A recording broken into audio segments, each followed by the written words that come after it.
அண்மை செய்தியை பார்த்துக் கொண்டிருக்கிறோம். 242 பேர் பயணித்த ஏர் இண்டியா விமான விபத்தில் சிக்கியதில் உயிர் தப்பிய ஒரே ஒரு நபர் விஸ்வாஸ் குமார் ரமேஷ். தான் உயிர் தப்பியது எப்படி என பிரதமர் நரேந்திர மோடியிடம் விளக்கிக் கொண்டிருக்கிறார். நேற்றைய தினம் 242 பேருடன் பயணித்த ஏர் இண்டியா விமான விபத்தில் சிக்கியதில் உயிர் தப்பிய விஸ்வாஸ் குமார் ரமேஷ் தான் உயிர் தப்பியது எப்படி என பிரதமர் நரேந்திர மோடியிடம் விளக்கியிருக்கிறார். இது தொடர்பான அண்மை செய்தியை பார்த்துக் கொண்டிருக்கிறோம். மேலும் தகவல்களை எமது செய்தியாளர் மாணிக்கம் வழங்க கேட்போம். மாணிக்கம், விரிவான தகவல்கள் என்ன? நேற்று நடைபெற்ற அகமதாபாத் அந்த கோர விபத்திலிருந்து தப்பிய ஒரே ஒரு நபர் விஸ்வாஸ் குமார் ரமேஷ். அவர் எப்படி உயிர் தப்பினார் என்ற விவரங்களை பிரதமர் நரேந்திர மோடியிடம் அவர் விளக்கியிருக்கிறார். விமான விபத்திலிருந்து தப்பிய ஒரே ஒரு நபர் என்ற ஆச்சரியமும் ஒரு ஆறுதலும் நேற்றைய தினம் நாட்டுக்கு கிடைத்தது. விஸ்வாசனுடைய அந்த உயிர் தப்பிய தகவல் தான்.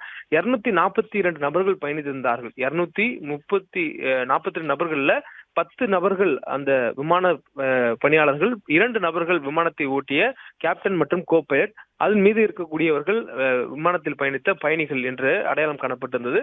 242 நபர்களும் உயிர் தப்புவதற்கு வாய்ப்பே இல்லை என்று பெருத்த சோகத்தை நாடு இருந்த நிலையில விஸ்வாஸ் மட்டும் தான் உயிர் தப்பியிருப்பதாகவும் விமானத்திலிருந்து எகிரி குதித்து வந்தேன் என்று நடந்தே வந்து ஆம்புலன்ஸில் ஏறி மருத்துவமனைக்கு சென்றிருந்தார். அவருக்கு சிகிச்சைகள் வழங்கப்பட்டு வருகின்றன. தான் எப்படி இந்த சம்பவத்திலிருந்து உயிர் தப்பினேன் என்ற விவரங்களை பிரதமர் நரேந்திர மோடிக்கு விஸ்வாஸ் எடுத்துரைத்திருக்கிறார். அதில் முதலாவதாக இந்த விமானம் புறப்பட்ட சில நிமிடங்களுக்குள்ளாகவே விபத்துக்கு சிக்கியிருந்தது. அதில் பெருத்த சத்தம் கேட்டது. அந்த சத்தம் கேட்டவுடனே என்ன செய்வது என்று தெரியாமல் உடனடியாக எமர்ஜென்சி எக்ஸிட் என சொல்லக்கூடிய அவசர கால வெளியேறக்கூடிய வழியை திறந்து எகிரி குதித்து விட்டேன். நான் குதித்ததுக்கு பிறகாக அந்த விமானம் வெடித்தது. அந்த வெடித்ததனால்தான் பலரும் அதில் கருகி உயிரிழக்கக்கூடிய அந்த துயர சம்பவம் ஏற்பட்டிருக்கிறது. நல்வாய்ப்பாக தான் மட்டும் அங்கு எகிரி குதித்ததாக விஸ்வாஸ் தெரிவித்திருக்கிறார். ஆனால் அவருடன் பயணித்திருக்கக்கூடியவர்கள் இறந்த அந்த சம்பவம் என்பது அவருக்கு ஏற்பட்டிருக்கக்கூடிய இந்த காயத்தையும் விட மிக வலியை தருவதாக பிரதமரிடம் அவர் எடுத்துரைத்திருக்கிறார் என்ற தகவல் தற்பொழுது சொல்லப்பட்டிருக்கிறது. மேலும் அவருக்கு வழங்கப்படக்கூடிய சிகிச்சைகள் குறித்து பிரதமர் கேட்டிருந்ததாகவும் சொல்லப்படுகிறது. இந்த விபத்து பொறுத்தவரையிலும் உயிர் தப்பினாலும் அதனுடைய சிந்தனையிலிருந்து ஒருவர் மீண்டு வருவது என்பது மிகப்பெரிய ஒரு கடினமான சவால்.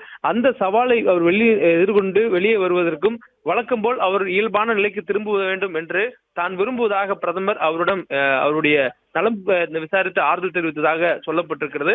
மேலும் பிரதமருடைய இந்த உரையாடலின் பொழுது பிரதமருக்கு அவர் நடந்த சம்பவங்களை விளக்கியதன் மூலமாக நேரில் கண்ட சாட்சியை விட அதிலிருந்து உயிர் தப்பிய ஒரு விக்டிமாக அவர் இந்த சம்பவங்களை பிரதமர் நரேந்திர மோடிக்கு விவரித்திருக்கிறார். பிரதமர் நரேந்திர மோடியும் அவர் கூறியதை மிகவும் கனிவுடன் கேட்டுக்கொண்டு அதனுடைய தாக்கத்தை உணர்ந்ததாகவே அவருடைய முகம் கூட அமைந்திருந்தது.